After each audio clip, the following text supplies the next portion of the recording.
Fala, meus queridos. Vamos começar aqui na linha de ácidos nucleicos e síntese de proteínas. Esse é o momento que a gente vai começar a entender um pouquinho de material genético, ter uma noçãozinha inicial, mas futuramente eu darei outra aula que é uma noção de material genético e núcleo, mas isso acho que é a aula que vem, provavelmente. Só que essa é interessante para a gente entender como ocorre a formação das proteínas, principalmente, porque a gente está falando, proteína aquilo, proteína, tudo basicamente na célula é proteína, a proteína faz isso, a proteína faz aquilo, blá blá blá blá. Mas hoje vamos entender como elas são formadas e porque basicamente tudo na célula depende dessa proteína, beleza? Dessas proteínas, certo? Vou aumentar o som aqui. Já tá aumentado já, tá? Então vamos lá. Então, primeiro a gente tem que saber o que é um ácido nucleico. Um ácido nucleico, eles são macromoléculas, ou seja, são moléculas grandes, certo? São moléculas orgânicas e são fundamentais para o controle do metabolismo celular. Ou seja, são eles que vão determinar o que vai acontecer, qual função vai ser executada naquele momento para responder a um estímulo que a célula está sendo submetida, certo? Então, por exemplo, eu preciso produzir insulina. Aí vai lá um ácido nucleico, já fala, gente, vamos produzir insulina porque o organismo está pedindo, está sendo estimulado a produzir insulina. Aí esse ácido nucleico vai ser responsável por controlar essas funções celulares, certo? Os dois principais ácidos nucleicos que conhecemos hoje é o DNA e o RNA. Tanto o DNA quanto o RNA, eles são encontrados no núcleo da célula eucariótica, certo? Da nossa célula eucariótica, que está lá no núcleo bonitinho. Enquanto que nos procariontes, que a gente conversou, que são as bactérias, né? O grande exemplo dos procariontes são as bactérias. Tanto o DNA quanto o RNA, eles são encontrados dispersos no citoplasma da célula, certo? Por quê? Porque eles são desprovidos de envoltório nuclear, ou seja, ele não fica lá, o material genético da bactéria não fica retido num localzinho bonitinho, igual acontece nas células eucarióticas, perfeito? Então, DNA e RNA são siglas, né, para abreviar um nome muito grande. No caso, quando a gente fala DNA, é uma abreviação para ácido desoxirribonucleico, e quando a gente fala RNA, é uma abreviação para ácido ribonucleico, certo? Prosseguindo. Além desses ácidos nucleicos serem responsáveis pela atividade celular, eles também são responsáveis pela manutenção da hereditariedade. O que é a hereditariedade? É a passagem, certo, de material genético para os descendentes. Então, se eu tenho um filho, por exemplo, parte do meu material genético vai para ele, certo? Por isso que o filho, né, nossos descendentes, apresentam certas características muito parecidas com a nossa, certo?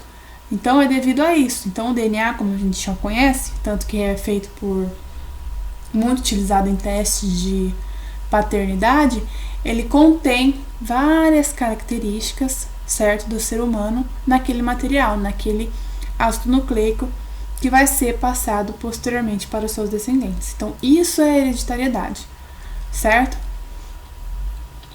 Transmitir características de um indivíduo ao seu descendente, perfeito? O DNA, especificamente, ele é responsável pela síntese das proteínas, certo? Mas a gente falou que quem faz a síntese de proteínas são os ribossomos. Não, sim, perfeito. Só que antes de acontecer a síntese propriamente dita dessa proteína no ribossomo, tem que acontecer, né? Vão acontecer várias etapas que são importantes até chegar a esse ponto específico de ter uma proteína certinha. Então, na verdade, o ribossomo ele vai ser a última etapa, que é dele que vai sair a proteína certinha. Só que antes eu tenho várias outras coisas que vão acontecer até chegar nesse ponto, perfeito? Então, ó, o RNA ele vai ser formado a partir de um molde de uma molécula de DNA. Então, eu preciso ter o DNA para mim ter o RNA. Então, o RNA ele vai ser formado a partir do DNA, certo? Num processo que a gente vai ver ainda nessa aula, que é chamado de transcrição. Então, eu preciso do DNA para mim ter RNA. A partir dele, eu vou ter essa molécula, certo? Vamos ver. Certo. Então, assim, tanto o DNA, quanto o RNA, quanto o ribossomo estão todos envolvidos nesse processo de síntese de proteínas, certo? Vocês vão ver que eu vou passar para você várias etapas bonitinhas, que eu acho que talvez vocês já devem ter ouvido falar, mas a gente vai tratar com mais propriedade nessa aula, certo? Porque às vezes tem vestibulares que cobram questõezinhas não tão cabulosas na parte alternativa. Só que na parte dissertativa talvez seja um pouquinho cabuloso, tá? Mas é fácil de entender, vocês vão ver. Ó, como a gente já sabe, proteínas são formadas por aminoácidos que são subunidades, são moléculas menorzinhas, certo? Já nos ácidos nucleicos acontece a mesma coisa. Então, o meu ácido nucleico, o meu DNA, o meu RNA são formados por moléculas menorzinhas, que são os nucleotídeos. Então, eu preciso de vários nucleotídeos para eu ter o meu ácido nucleico. Então, o meu ácido nucleico, o meu DNA, o meu RNA é formado por vários nucleotídeos, certo? O meu nucleotídeo, ele tem 3 componentes básicos. Aqui, ó, vou pegar a setinha aqui, não sei se vocês conseguem ver.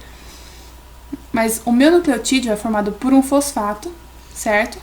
Por uma pentose e por uma base nitrogenada, ok? O que é a pentose? A pentose a gente já conversou sobre ela, certo? A pentose é um carboidrato, né? Um monossacarídeo de 5 carbonos, certo? E a pentose, ela vai se diferenciar. Se for RNA, vai ser um tipo de pentose, se for DNA, vai ser outro tipo de pentose, certo?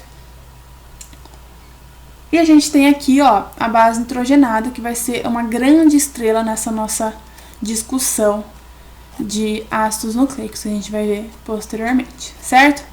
Se eu retiro o meu fosfato, eu vou ter um nucleosídeo, certo?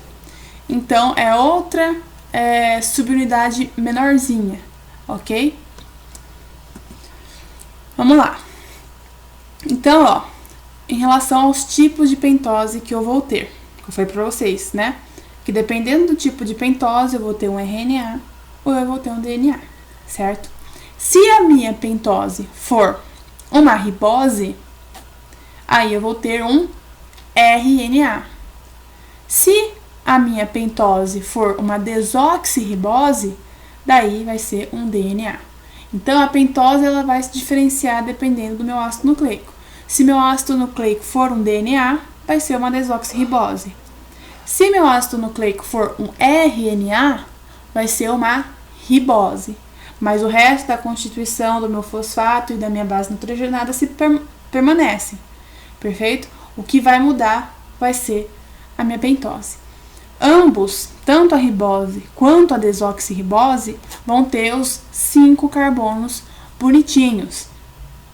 O que vai mudar de uma para outra é o grupo hidroxila, ó, que a gente está vendo aqui, certo? Aqui, ó, bem... não sei se vocês conseguem ver essa setinha, mas eu estou circulando. A ribose tem uma aqui, certo? E a desoxirribose não tem. Perfeito? Prosseguindo. As bases nitrogenadas. Então, a gente vai ter 5 tipos de bases nitrogenadas: citosina, timina, uracila, adenina e guanina. 5 tipos, certo? Todas elas vão participar da constituição do meu nucleotídeo, certo? Essas bases nitrogenadas, elas vão se dividir, elas vão ser classificadas em grupos, certo? Elas são estruturas em anéis, sabe aqueles anéis aqui que dá pra perceber aqui na figura? São anéis de 6 carbonos, certo? Se a minha base nitrogenada tem 2 anéis centrais, ó, aqui ó, minha setinha mostrando, ó, 2 anéis centrais, eu vou dizer que essas bases são púricas. Então, bases nitrogenadas púricas são aquelas que possuem 2 anéis centrais. Quem são elas? Adenina e guanina. Então, adenina e guanina são bases nitrogenadas púricas. Aquelas que possuem um único anel de 6 carbono central, eu falo que são bases nitrogenadas pirimídicas, certo? Então, bases nitrogenadas pirimídicas são aquelas que têm um anel central de 6 carbonos. Um anel central. Quem são elas? Citosina, timina e uracila. Ok? Então, recapitulando, adenina e guanina são bases púricas de 2 anéis de 6 carbonos centrais. Citosina, timina e uracila são bases nitrogenadas pirimídicas, pois possuem um único anel de 6 carbonos central, certo?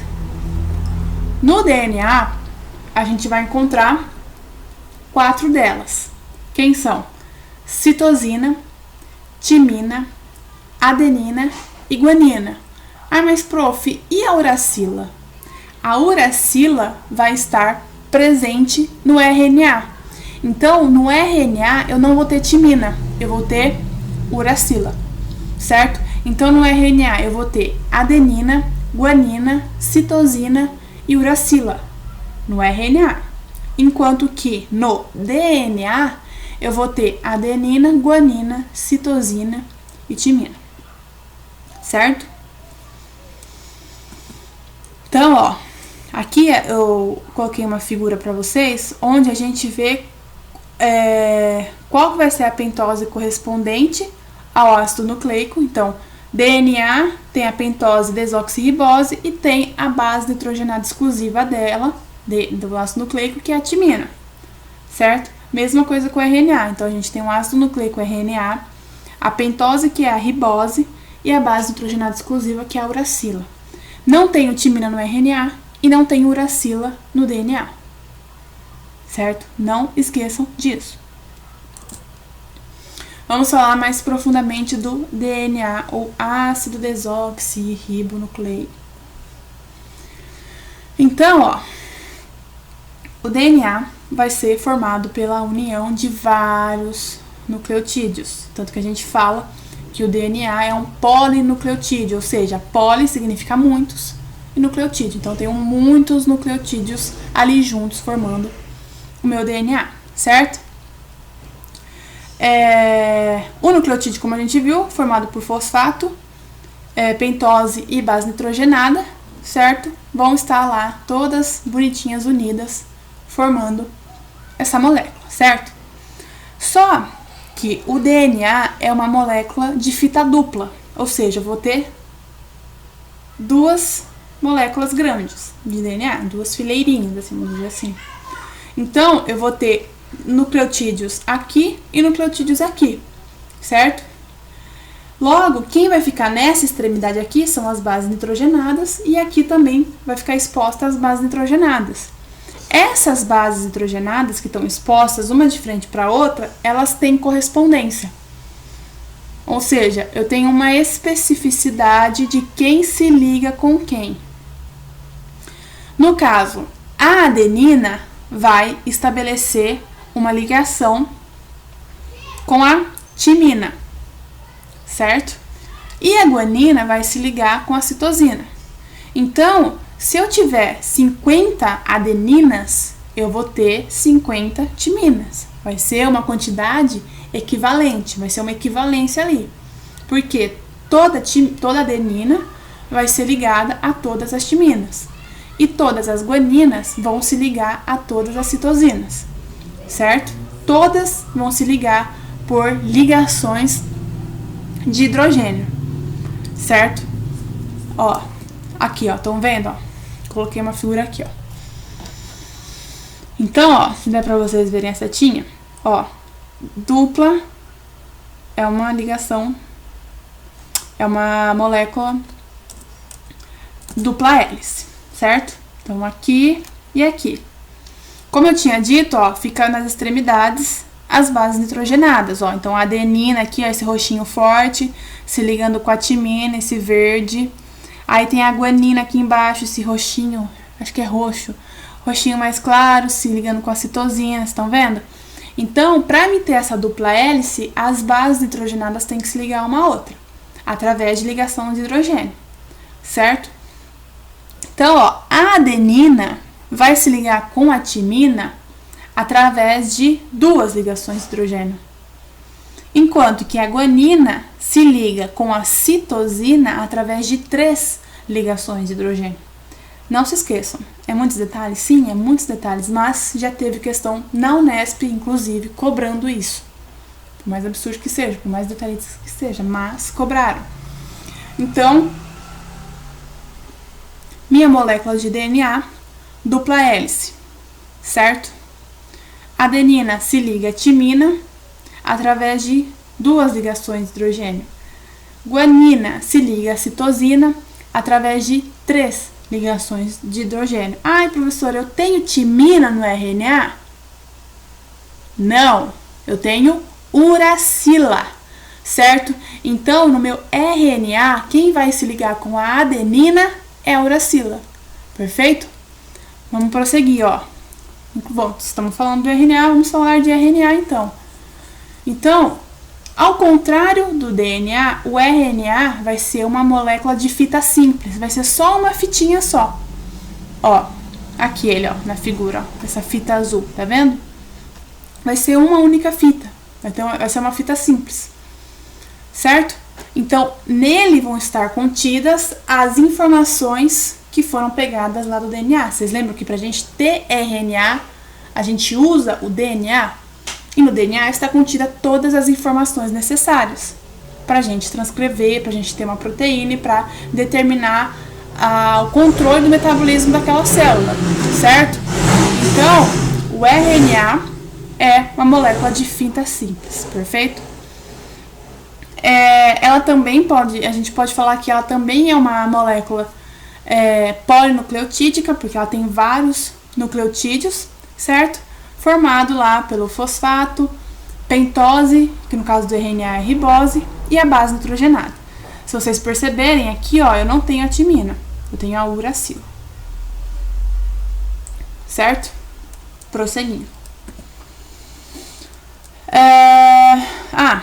O RNA, ele também vai ser encontrado dentro do núcleo, igual ao DNA, certo? Ele vai ser encontrado em grandes quantidades dentro do núcleo e em poucas quantidades no citoplasma, certo?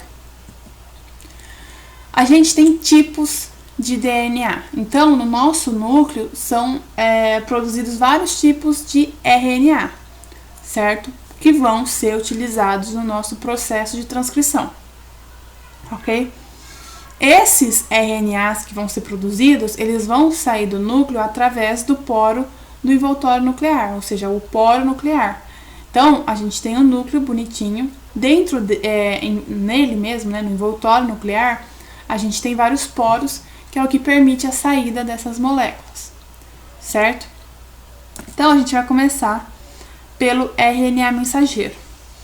O RNA mensageiro vai ser aquele que vai transmitir, então é ele que vai pegar as informações do RNA, vai pegar as informações do DNA, o RNA mensageiro vai pegar informações do DNA, certo? E levar para os ribossomos, que é onde vai ser traduzida essa informação que foi pegada do DNA. Então, o RNA mensageiro, tá vendo? Até o nome é meio sugestivo, pega a informação do DNA, certo? E leva pro ribossomo traduzir essa informação, ok? Que é onde a gente vai ver a formação de uma proteína.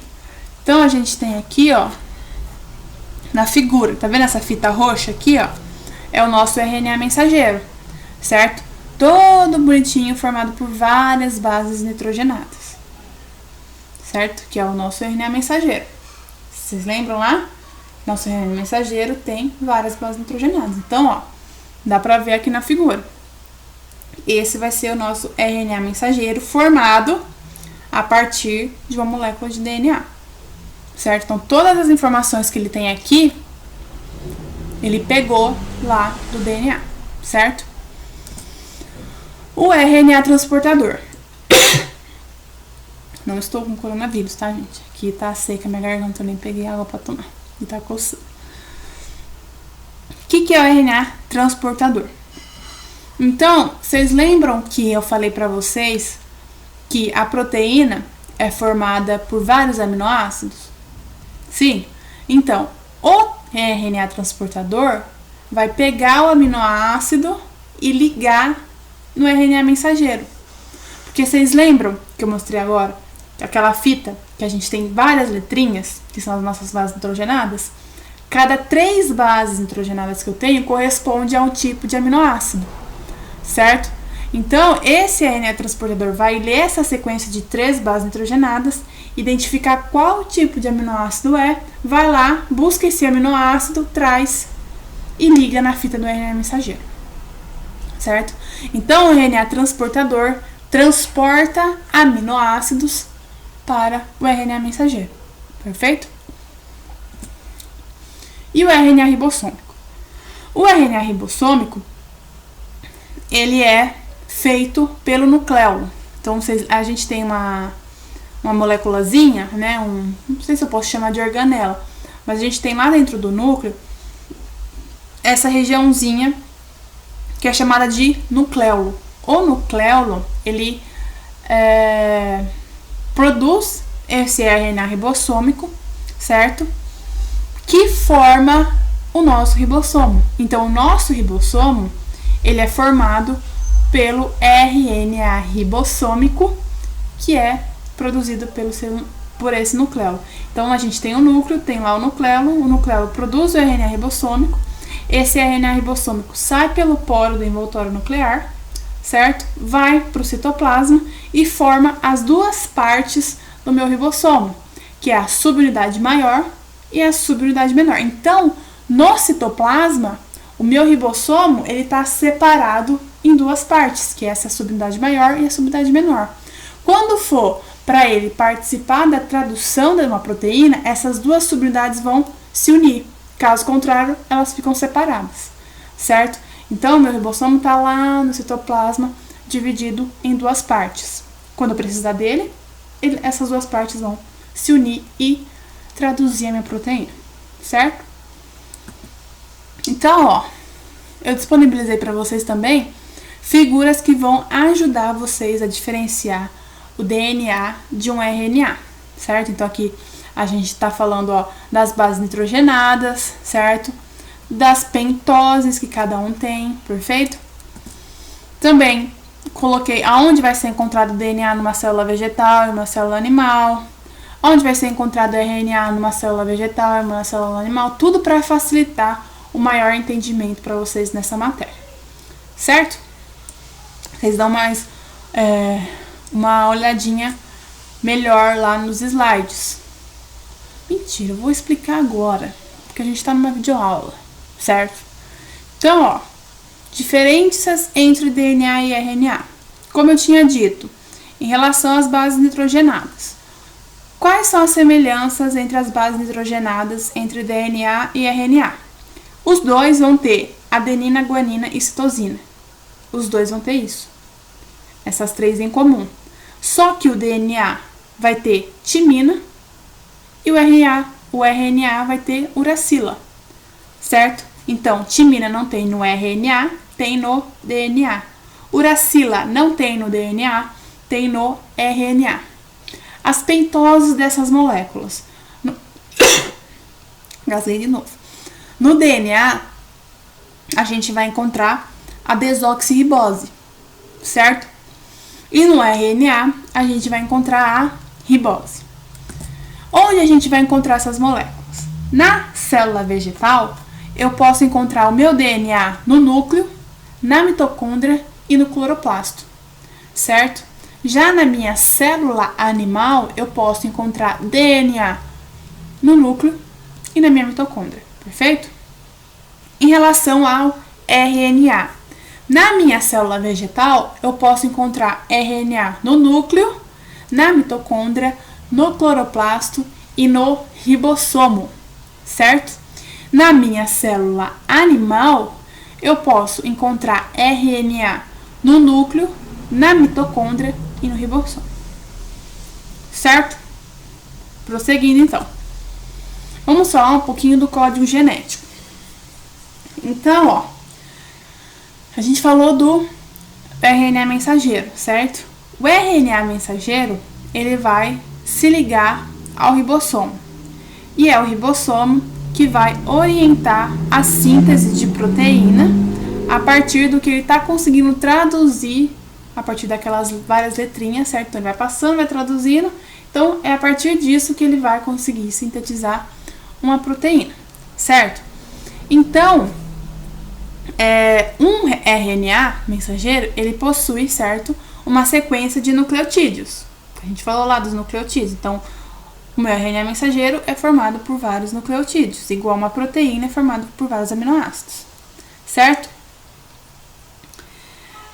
O que é variável nesses nucleotídeos? São minhas bases nitrogenadas, certo? Então, no nucleotídeo eu posso ter adenina, no outro nucleotídeo eu posso ter timina, então elas variam de acordo com os meus nucleotídeos, certo? Então, eu tenho vários nucleotídeos com várias bases nitrogenadas diferentes, ok? Então, vocês concordam se eu falar que o meu RNA mensageiro, ele tem uma sequência de bases nitrogenadas? Sim, né? Por quê? Porque se o meu RNA mensageiro é formado por vários nucleotídeos, os meus nucleotídeos têm bases nitrogenadas. Então, se são vários nucleotídeos, são várias bases nitrogenadas, certo? Então, é uma sequência de bases nitrogenadas, certo? Então, eu posso dizer que o meu RNA mensageiro é formado, né? Ele possui uma sequência de bases nitrogenadas. E a proteína, como eu falei agora, ela é formada por uma sequência de aminoácidos, certo? Daí eu lanço para vocês uma pergunta. Qual que é a conexão entre essas duas sequências? As bases nitrogenadas do RNA mensageiro e os aminoácidos da proteína. Qual que é a relação entre esses dois? Pausem o vídeo, pensem, e se não conseguirem, despausem o vídeo. Mas também, se não quiserem pausar o vídeo, podem prosseguir com a aula. Só para vocês tentarem refletir. Vamos lá, então, descobrir qual que é a conexão entre esses dois. Então, a gente teve dois caras, Corana e Nirenberg, que fizeram lá um experimento e estabeleceu a seguinte relação. A cada 3 bases nitrogenadas do meu RNA mensageiro, vai corresponder a um aminoácido. Então, é aquilo que eu mostrei para vocês. Se essas 3 vão corresponder a um aminoácido, o transportador vai lá buscar ele e coloca ele aqui, certo? Então, ó, a gente tem aqui uma figura e tem um RNA mensageiro. A cada 3 pares de bases nitrogenadas, eu tenho um aminoácido, certo? E é esse aminoácido que vai formar a proteína. Então, essa é a relação. As minhas bases nitrogenadas determinam o tipo de aminoácido que vai se ligar lá no meu RNA mensageiro, certo? Então, é uma relação de 3 para 1. A cada 3, um aminoácido. Vocês vão encontrar por aí trinca, falando trinca. Quando fala trinca, é 3, ok? Trinca de bases nitrogenadas, 3 bases nitrogenadas, certo? Então, isso tudo é o que a gente chama do código genético, certo? Então, quando a gente faz a tradução disso, né, desses 3 para 1, a gente consegue formar um gene também, ok? Que é o que vai formar o nosso código genético, certo? Além também de formar a proteína. Então, essa proteína, na verdade, ela pode ser várias coisas. Ela pode ser hormônio e ela pode ser um gene, certo? Eu tenho a proteína e ela pode ser qualquer uma dessas coisas, certo? Não coloquem que proteína é só proteína. A proteína, ela compõe várias coisas, certo? E às vezes, nesse processo, né, às vezes, eu não sei quantas vezes, mas pode ser codificado genes, ok? E podem ser codificadas outras coisas, perfeito? Então, ó, aqui, ó, a gente tem trinca de bases de DNA, AA, AAT e CAA no DNA. Aí, a partir do DNA, eu vou formar o meu RNA, certo? E é esse RNA mensageiro que vai ser traduzido, certo? Daí eu traduzi o AA para U, o AAT para UUA e o CAA para GUU lá no meu RNA mensageiro. Aí, ó, por exemplo, o UUU se refere a fenilalanina. Então, o meu transportador vai buscar a fenilalanina e trazer para o meu RNA mensageiro. O UAA representa a leucina. Vai, busca leucina, traz leucina.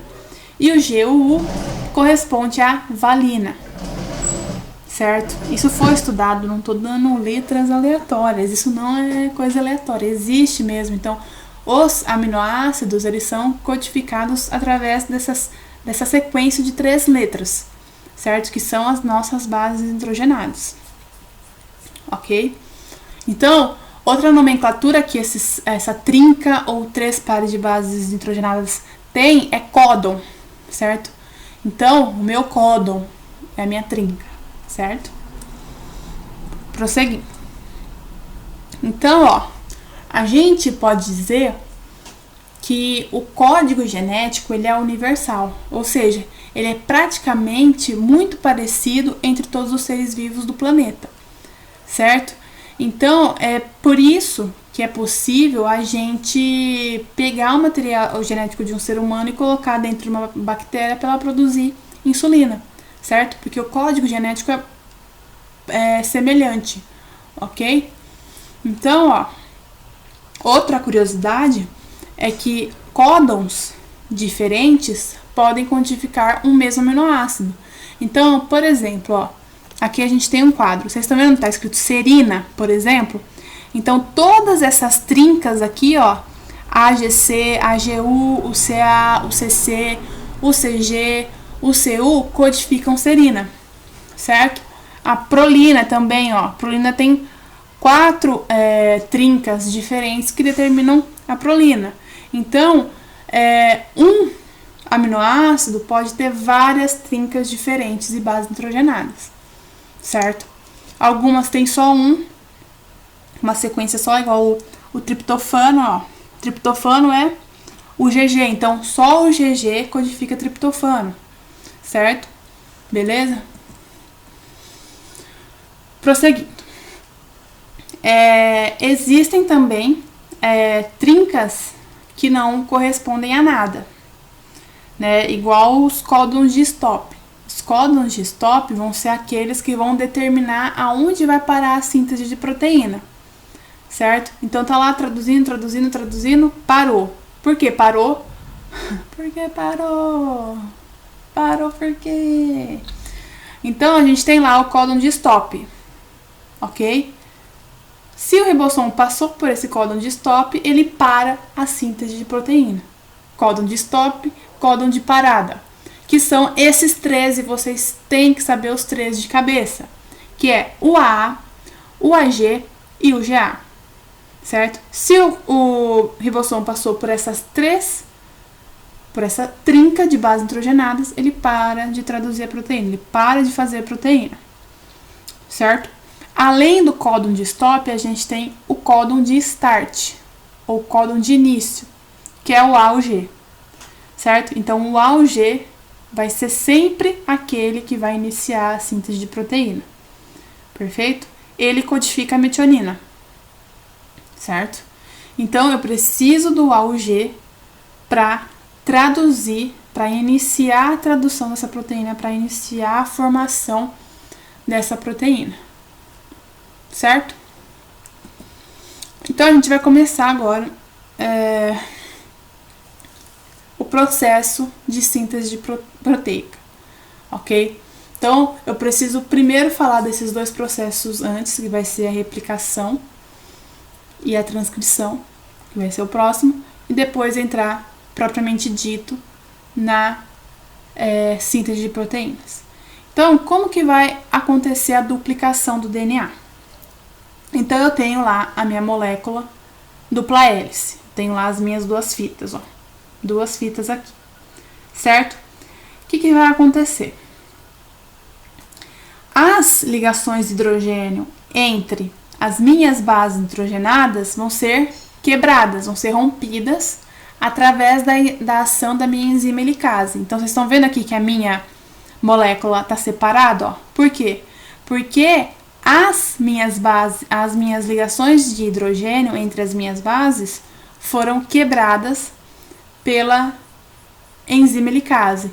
Então, para mim começar a duplicar o meu DNA, eu preciso quebrar a minha primeira molécula de DNA, separar essa dupla hélice, certo? Separei, o que vai acontecer agora? Existe outra enzima, que é a DNA polimerase, que vai chegar aqui nessas que foram separadas e fazer a complementação das minhas bases que ficaram sozinhas. Então, se o C aqui, ó, tinha ficado sozinho, a minha DNA polimerase vai vir colocar o G e ligar. Aqui, ó, o T ficou sozinho, porque foi separado, vai vir colocar a A.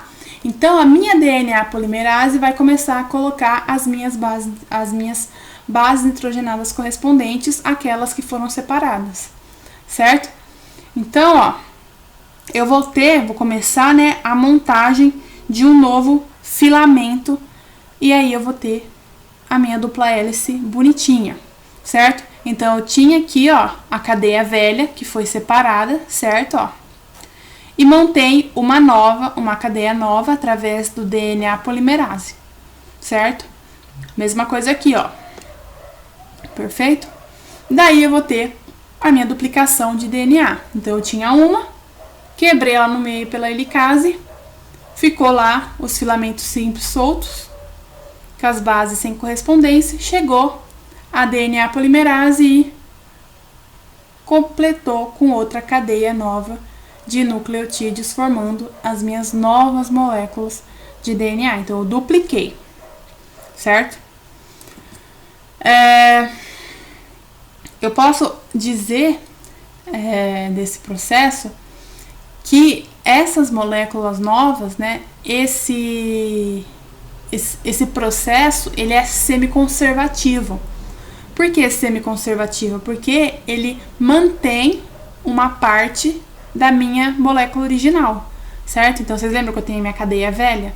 Ela não foi descartada, ok? Ela está lá, ela está mantida bonitinha lá. Então, por isso que ela é semiconservativa. Ela conservou uma parte da minha molécula original, da minha molécula inicial, certo? Essas duas moléculas entre si, elas são idênticas, porque elas são iguaizinhas, certo? Ó, outra figura que vai ajudar vocês a entender. Então, eu tenho aqui, ó, minha molécula de DNA, dupla hélice, né? Tem dois filamentos bonitinhos. Veio a minha helicase e quebrou. Saiu passando aqui, ó, quebrou as minhas ligações de hidrogênio. Separei as duas cadeias, certo? Então, eu vou ter um filamento aqui, sozinho, e outro aqui. Daí, o que vai vir? Vai vir a DNA polimerase e vai complementar, né? Vai começar a ajustar essas duas fitas com os nucleotídeos correspondentes com as suas bases, certo? Então, eu complementei bonitinho, ó. E daí, eu vou ter as minhas duas fitas novas, certo? De DNA. Vai ter as minhas duas novas moléculas que foram duplicadas de DNA. Que a gente pode falar que também é molécula filha. processo semiconservativo, não esqueçam disso. Então, a minha duplicação de DNA é um processo semiconservativo. É o principal ponto. Não esqueçam disso. Outra figura também, ó. Então, aqui, ó, inicialmente eu tenho a minha molécula inicial formada lá pelas duas cadeias, certo? A amarela, ó, e a roxa. Veio a helicase e quebrou, separou lá as minhas cadeias roxas e amarelas que estavam inicialmente juntas. Veio a minha DNA polimerase e fez o complemento dessas fitas que foram separadas com novos nucleotídeos, trazendo as bases correspondentes e formando as minhas duas moléculas filhas, certo? Vamos lá. Agora a gente vai falar da transcrição do DNA, certo? Não, acho que é transcrição, transcrição do RNA. A gente vai transcrever o RNA através da molécula de DNA. Então, qual que é os principais pontos? Que a gente vai ter a participação de enzimas. É bom lembrar que esse processo da transcrição do DNA e da duplicação do DNA acontecem no núcleo da célula, certo? A tradução, a síntese de proteína, né, quando a gente vai ter a participação lá do ribossomo, vai acontecer fora do núcleo, certo? Então, ó, o que vai acontecer? Deixa eu ver se tem a figura aqui no próximo. Aqui, ó, essa é a transcrição. Então, eu tenho a minha molécula de DNA, certo? O que vai acontecer aqui? Vai vir a minha RNA polimerase ou transcriptase e vai quebrar as minhas ligações de hidrogênio no DNA. Então, tem lá a dupla fita, né, a dupla hélice, vai chegar e vai quebrar. A RNA polimerase ou transcriptase vai quebrar essas ligações de hidrogênio entre as bases hidrogenadas, certo?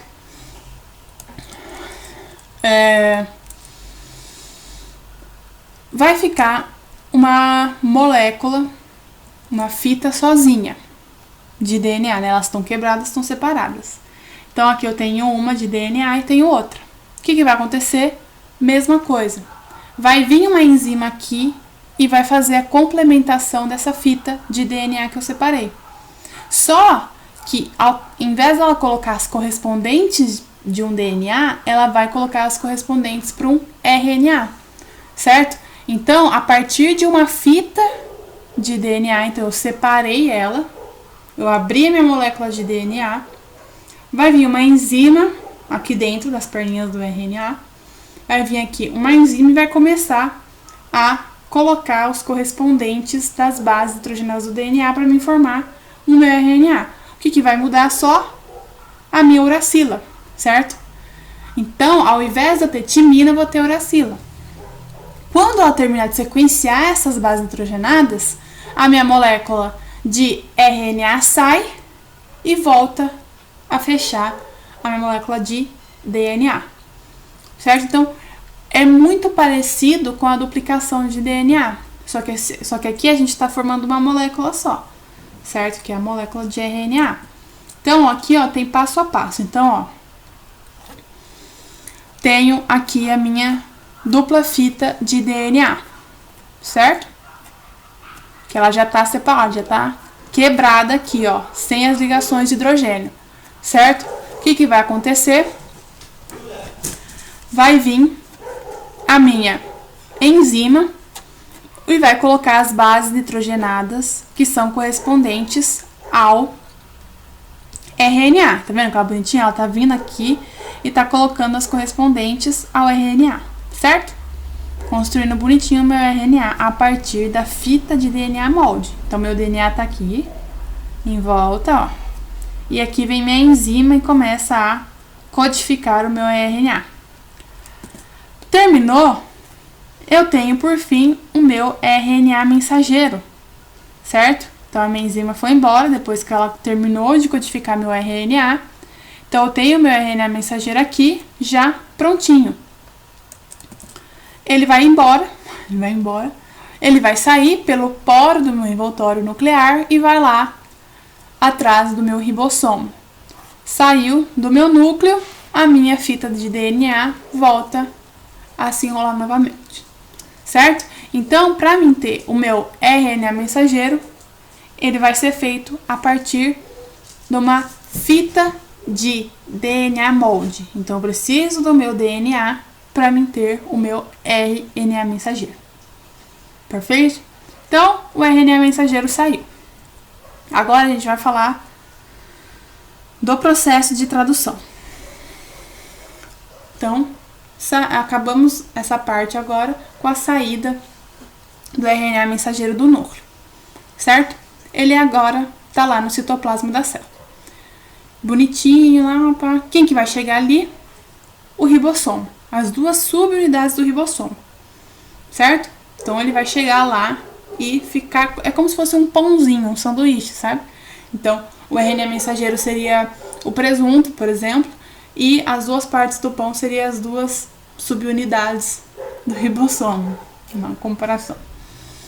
Então, como eu coloquei aqui no slide, o ribossomo vai abraçar o meu RNA mensageiro, certo? E ele vai começar a traduzir esse RNA mensageiro a partir do meu códon de start, a partir do meu códon de início, que é o AUG, certo? Então, ó, aqui, ó, tá vendo, ó? Esse negócio azulzão aqui, gigante, ó, é o meu ribossomo, certo? E ele sempre vai traduzir de 2 em 2 trincas de base nitrogenase. Então, vocês estão vendo, ó, que aqui tá AUG, GGC.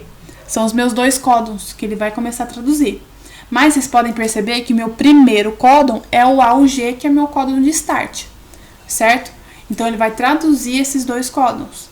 O que está antes do meu primeiro códon, aqui do meu primeiro códon, que é o códon de start, não vai ser traduzido, certo? Só vai ser traduzido o que está depois desse códon de start, ok? O que está antes, tchau, não presta mais para nada, certo? Então, vem meu ribossomo, abraça o meu RNA mensageiro a partir do meu códon de start, que é o AUG, certo? Vai abraçar 2 por 2, 2 trincas por vez, certo? Então, ó, aqui tem a explicação de tudo que eu vou falar agora, certo? Eu acho melhor eu passar para a explicação na imagem, porque eu vou falar agora e vou repetir depois. Então, se vocês não entenderem o que eu tô falando, vocês dão uma lidinha, daí vocês vão me ouvir de novo, ou senão, se der para entender o que eu tô falando, aí vocês nem precisam ler. Mas é que é mais fácil. Então, ó, a gente tem aqui a figura que a gente acabou de ver. Só que o que vai acontecer? O meu ribossomo tá aqui, certo?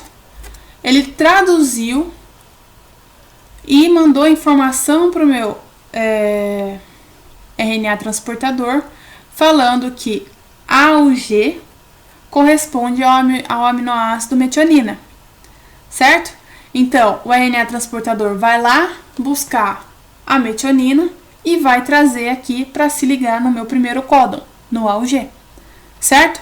Então, o meu ribossomo identificou, mandou a informação para o RNA transportador, ele vai lá pegar o aminoácido correspondente e trazer aqui, no meu primeiro códon. Mesma coisa vai acontecer no segundo códon.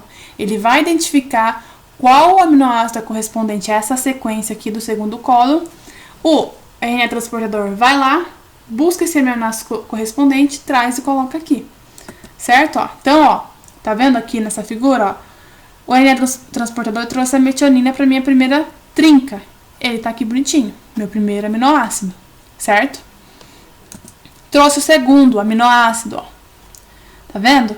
Então, por assim, ó, um por um, até ele achar o códon de parada, ele vai trazendo os aminoácidos e vai formando a minha proteína, certo? E meus aminoácidos, eles vão se ligar entre eles através das minhas ligações peptídicas, lembram? Então, ó, a minha metionina se ligou com a glicina, aí minha glicina vai se ligar com o próximo, aí o próximo vai se ligar com o próximo, até parar no códon de parada, Ó, aqui, ó, tá vendo, ó? O meu ribossomo, ele tá andando, ó. Ele tá traduzindo parte por parte, ó. Então, tá vendo que meu RNA transportador tá aqui? Ele vai sair e vai buscar o próximo pra ligar aqui no terceiro códon. Ó. Aqui, ó. Ele trouxe o outro, que é acho que é a arginina. Trouxe a arginina, porque a sequência da arginina é correspondente ao terceiro códon encontrado. Aí ele sai esse transportador de novo e volta com a prolina, que tem a sequência correspondente ao quarto códon. E assim por diante. E meu ribossomo passando e traduzindo. Certo? Então, ó, desculpa, voltando aqui, isso vai acontecer até ele chegar no códon de parada, nesse UGA, certo? Ele vai parar de traduzir aqui, certo? O que ficar depois do meu códon de parada não vai ser traduzido. Não vai, esquece. É a mesma coisa que acontece antes do meu códon de start. Não vai ser traduzido. E nem depois do meu códon de parada vai ser traduzido, certo? Então, gente, é basicamente isso a minha tradução, certo? Então, eu tenho meu RNA mensageiro, meu ribossomo vai lá e abraça. Ele vai, a cada 2 trincas, identificando as sequências de bases nitrogenadas e mandando informação para o RNA transportador trazer aquele aminoácido correspondente à minha trinca que está no meu RNA mensageiro, certo? E a junção de um aminoácido no outro vai formar minha proteína. Vocês lembram? Que a subunidade, né, as moléculas que formam minha proteína são os aminoácidos. Então, ó, a metionina, glicina, arginina e a prolina, que estão se juntando aqui, estão formando uma proteína, certo? Pode acontecer desse RNA mensageiro ele ser traduzido por mais de um ribossomo. Então, passa um ribossomo, passa outro ribossomo, vai passando. Isso, eu acho que eu tô dando spoiler, mas já falando, tá aqui, ó. Já falando, quando eu tenho mais de um ribossomo traduzindo um mesmo RNA mensageiro, a gente fala que é um polissomo, entendeu? Porque eu tenho vários ribossomos traduzindo um mesmo RNA mensageiro. Então, a gente pode falar que é polissomo ou polirribossomo. Ó, então aqui, ó. Tá vendo, ó? Meu RNA mensageiro, bonitinho. Tenho aqui o meu ribossomo, ó, meus RNA transportadores, certo? E aqui embaixo, ó, meus aminoácidos ligados um no outro, formando a minha proteína, ok? Certo? Então, é isso. A tradução é basicamente isso, certo? O que eu falei pra vocês do polirribossomo ou polissomo é quando eu tenho mais de um ribossomo traduzindo o mesmo RNA mensageiro. As proteínas que vão sair desse processo, desse polirribossomo, de vários ribossomos traduzindo ao mesmo tempo o mesmo RNA mensageiro, são proteínas idênticas, são iguais, certo? Não vai mudar nada, porque é a mesma sequência, então não vai mudar nada. Aqui, ó, a figura mostrando bonitinho, ó. Tá vendo, ó? O RNA mensageiro, um ribossomo, aí chega outro, vai chegando. Aí essas bolinhas aqui em cima, ó, são os meus aminoácidos, certo? Ligados pelas ligações peptídicas e formando a proteína, tá vendo, ó? Vários ribossomos traduzindo. Depois que eles terminam a tradução, eles se separam, né? As subunidades do ribossomo se separam e voltam lá pro citoplasma bonitinho.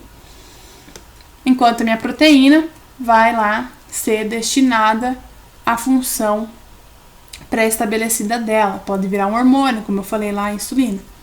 Certo? Gente, essa é a nossa aula, perfeito?